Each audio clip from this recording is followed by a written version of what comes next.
Tita Cariaso. Oh, si Perlita. Saan po kayo ngayon, Ma'am Perlita? Dito ako sa Mabayo, Morong Bataan.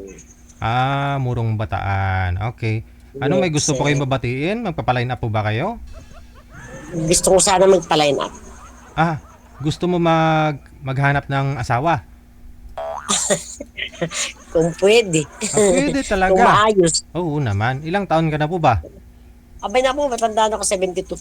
72 ka na? Huh? Hindi halata. Akala ko mga 37 pa lang. Ano po, biyuda na ho kayo? Oo. Ilang taon ka na pong biyuda? Ano na, 4 na. Apat. Okay. Ilang taon ho si mister mo nang namatay? Anong sakit? 70. 70. Pero ilan po anak ninyo?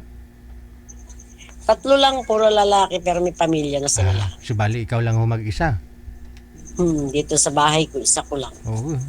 May mga bahay po ba ng mga anak mo? Saan ngayon? Malayo May sa'yo? mga bata sila. Malapit lang din sa'yo? Oo, yung dalawa andito sa likod ko, yung panganay tsaka yung bunso, yung pangatlo, yung gitna andun sa malayo. Hindi naman masyado malayo. Mm-hmm. Dito din sa Morong. Okay. So, iba pa rin talaga yung may makakasama ka, di ba? Yung may... Oo, dahil po may problema, Oo. may magtutulong sa'yo. Ano po mga problema mo na... Yung common mo na problema, ano po yun? Problema sa... Wala naman akong problema. Sa mga anak ko wala akong problema. Ayun. Maski sa buhay ko wala. Oo. Maayos. Kaya lang gusto ko sana may makilala. Oo. Hindi po kayo nagka-boyfriend sa 4 years na biyuda? Hindi. Wala pa. Matagal na ako nanonood sa'yo. Ay! Matagal na pala. Hindi pa kayo naghahanap dyan sa comment section? Wala hong nag-mind sa'yo? O hindi ah. Ay, hindi. Ano ko is... Ano naman pong hanap mo sa isang lalaki? Ay, di siyempre, yung mabait. At saka yung bubuhay ako, ganun. Bubuhayin ako. Oo. Alam na ako bumuhay. Bakit ho, hindi po kayo buhay? Hindi, ibig ko sabihin, alam naman ako bumuhay sa kanya. Magpapakain, gano'n. Oo. Pero, Tama. Oo.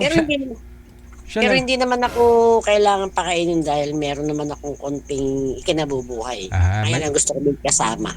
May negosyo ka, no? Tapos, siyempre, pensyonada ka na eh. 72 years old ka na. Sa ano lang ang pensyon ko sa senior. Sa senior lang. Kay mister mo, Pero wala. Wala. Ayun. May tindahan ng Yun naman pala, kompleto na oh. May tindahan ng kapatid. So yun po, bali libangan mo at the same time, no? Pinagkikitaan, no? Kesa sa maupo ako ng walang pakinabang. Correct. Diba?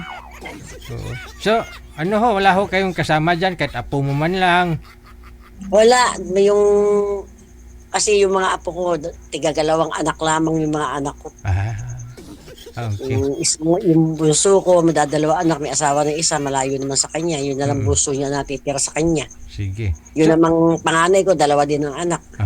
Nasa Pangasinan naman isa. Malayo, no? Pangasinan. Mga ilang taon po ang gusto mo? Kasi ikaw 72 na. Kaya di matanda sa akin naman ng konti. Mga 70. Ayun po ng bata. Mga 75?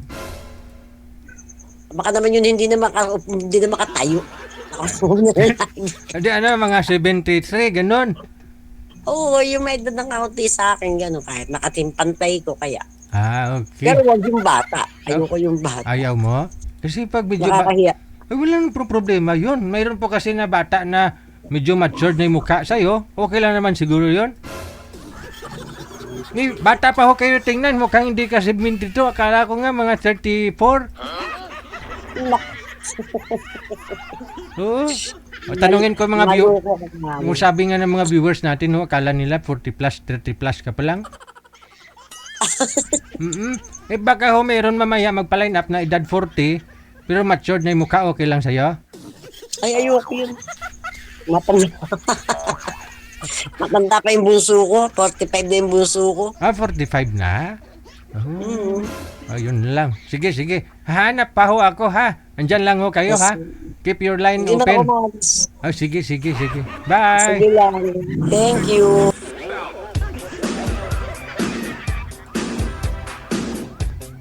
72 years old, no? Pangalan niya si Perlita. Pangalan mo, manager, oh.